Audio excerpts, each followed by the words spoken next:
Halo semuanya, perkenalkan nama saya Septiadi Sugro, nomor NIM 24010500205, rombel E.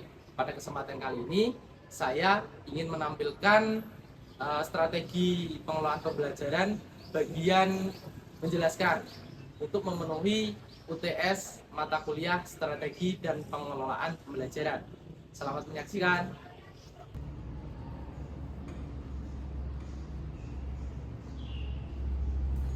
Halo anak-anak.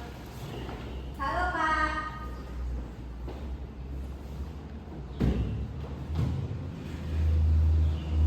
Udah dulu ya baiknya. Mari kita fokus untuk belajar hari ini. Sebelum kita melakukan pembelajaran, alangkah baiknya kita berdoa dulu ya. Iya. Coba Mbak Afif dipimpin berdoa. Siap, gerak. Berdoa mulai. Bismillahi bil Islami dinan wa bil Muhammadin nabiyya wa rasulah. Rabbi zidni ilma warzuqni fahman. Amin. Terima kasih kepada Mbak Afif telah memimpin doa pada hari ini. Semoga pembelajaran hari ini berjalan dengan lancar. Nah, sebelum kita mulai, Bapak ingin mengabsen dulu. Apakah ada yang tidak hadir hari ini? Hadir semua. Alhamdulillah, berarti kalian semua sehat walafiat ya. Ya. Ini bagaimana kabarnya saat setelah lebaran ini? Baik. Wah, dari muka-mukanya Pak ini dapat THR banyak ya? Kurang Pak. Kurang. Dapat berapa coba? 200. 200, waduh, kalah sama Bapak ini berarti. Tambahin Pak. Tambahin. Oh ya, bisa ya. Nanti ada pertanyaan, kalau bisa menjawab, Bapak kasih uang ya.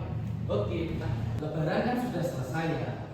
Nah, kita harus fokus lagi untuk sekolah dan untuk mengikuti pembelajaran di sekolah ini. Apakah kalian semangat untuk mengikuti pembelajaran hari ini? Semangat. Berarti kalian sudah sarapan ya? Sudah. Coba sarapan apa ini, anak-anakku? Ayam goreng. Ayam goreng, apa lagi? Donat. Donat? Terus? Sayur. Sayur. Nah, sayur apa? Juga. Sayur bayam Pak. Sayur bayam. Apakah tahu manfaat sayur bayam itu apa? Tahu. Apa coba? Sehat. Terus? Aku tahu. Bikin kuat. Bikin kuat. Oke, ada lagi? Bergizi. Bergizi. Oke.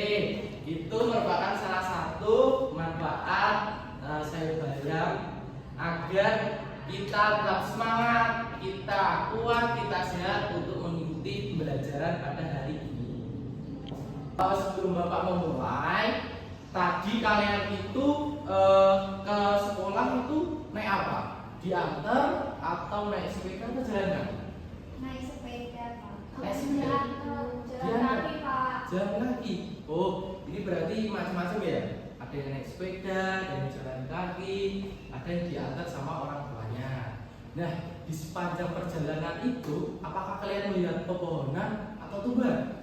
Ya. Melihat? Ya. Banyak sekali ya? Ya. Nah, hutan dan pepohonan di Indonesia itu sangat banyak sekali anak-anakku. Itu tersebar luas di seluruh wilayah Indonesia.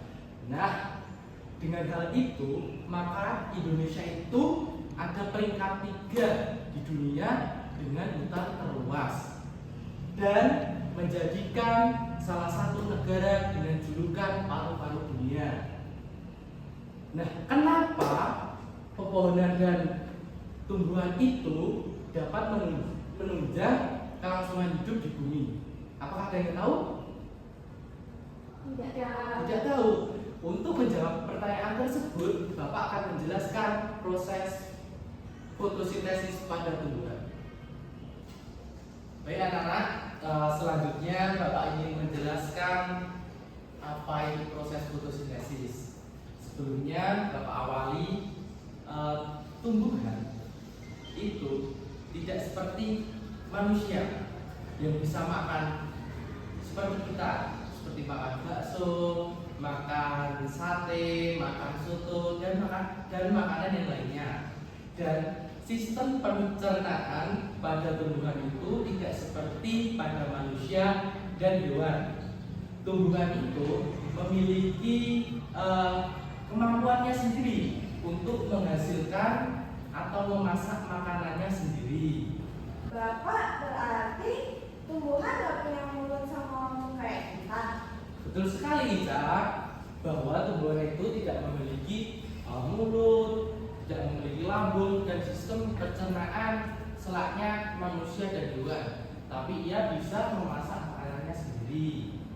Nah, untuk memasak makanannya sendiri, tumbuhan ini ada proses yang namanya proses fotosintesis. Nah, proses fotosintesis ini dibantu oleh cahaya matahari dan ada 3 bahan pokok untuk melakukan proses fotosintesis, yaitu air atau mineral, yang kedua itu karbon dioksida, dan yang terakhir itu bantuan sinar matahari. Nah, untuk proses fotosintesis itu yang pertama akar itu menyerap air dan mineral dari dalam tanah. Kemudian itu diangkut melalui batang dan diedarkan ke dalam daun. Nah, di daun tersebut itu terjadi proses fotosintesis. Nah, kemudian di bawah daun itu ada pori-pori atau yang disebut dengan mulut daun, yaitu stomata. Nah, stomata tersebut itu menyerap karbon dioksida yang ada di udara sekitar. Nah, karbon dioksida ini bisa dihasilkan dari apa? Ada yang tahu? Polusi udara. Betul, ada lagi. Nah, sebagai contoh lain, itu saat bapak kalian mengendarai sepeda motor, nah itu kan ada asapnya. Nah, itu bisa jadi mengandung zat-zat karbon dioksida. Nah, itu diserap oleh stomata. Kemudian di atas daun itu ada yang namanya klorofil atau yang disebut apa? Zat hijau, Pak.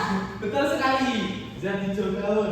Nah, zat hijau daun ini yang mengubah air dan mineral serta karbon dioksida dibantu oleh cahaya matahari menjadi glukosa dan oksigen.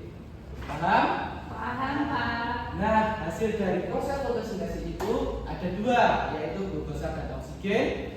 Glukosa ini untuk makanan tumbuhan, untuk biar dia bisa berkembang, dia bisa tumbuh.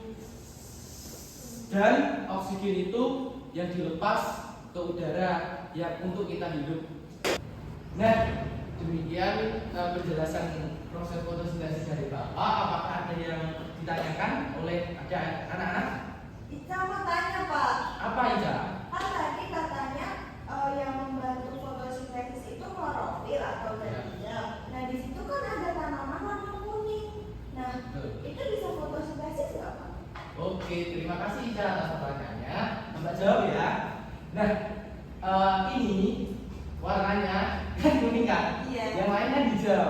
Nah, ini tetap bisa Ica, tetapi tidak semaksimal daun yang warnanya hijau atau menghasilkannya oksigen itu bisa sedikit daripada daun yang berwarna hijau. Itu. Oke, paham, Pak. Terima kasih. Sama-sama. Jadi sekarang kita sudah mengetahui bagaimana proses fotosintesis pada tumbuhan itu terjadi. Nah, peran kita sebagai makhluk hidup yang sempurna, kita harus melestarikan dan menjaga lingkungan agar lebih baik lagi dan bermanfaat bagi kita semua dan cucu-cucu kita selanjutnya. Bapak kan tadi sudah berjanji akan memberikan THR ya kepada kalian ya. Yeay. Nah, Bapak ada 2 pertanyaan. Nanti yang bisa angkat tangan ya, langsung menjawab aja. Pertanyaan yang pertama, apa fungsi klorofil? Ica jawab, Pak. Oke, Ica. Fungsi klorofil itu untuk membantu fotosintesis. Baik, bagus, sudah bagus. Tapi lebih tepatnya itu mengubah air dan mineral dan karbon dioksida dibantu oleh cahaya matahari untuk menghasilkan glukosa dan Oke, sudah bagus. Tepuk tangan. Selanjutnya pertanyaan kedua, disebut apa itu mulut daun? Aku. Baik, Ika, silakan. Stomata, Pak. Stomata. Baik, benar. Nah, karena Ica dan Ika sudah benar menjawab pertanyaan dari Bapak, ini ada sedikit THR dari Bapak ya. Nih untuk Ika. Terima kasih kepada anak-anakku telah mendengarkan penjelasan dari Bapak dan mengikuti pembelajaran dengan semangat dan tertib, sehat dan semangat. Semoga ilmu yang Bapak berikan dapat bermanfaat. Sebelum kita mengakhiri, kita berdoa dulu ya kepada Afid, mohon dibimbing. Yuk. Sebelum mengakhiri pembelajaran, berdoa mulai. Bismillahirrahmanirrahim. Wal asri innal insana lafi khusrin illa alladziina aamanu wa 'amilus sholihati wa tawassaw bil haqqi wa tawassaw bis sabr. Amin. Alhamdulillah. Sekian dari Bapak. Bapak tutup ya. Sampai jumpa kembali. Sampai jumpa, Pak. Assalamualaikum warahmatullahi wabarakatuh. Waalaikumsalam warahmatullahi wabarakatuh. Terima kasih, Pak. Sama-sama anak-anakku. Sampai jumpa. Bye.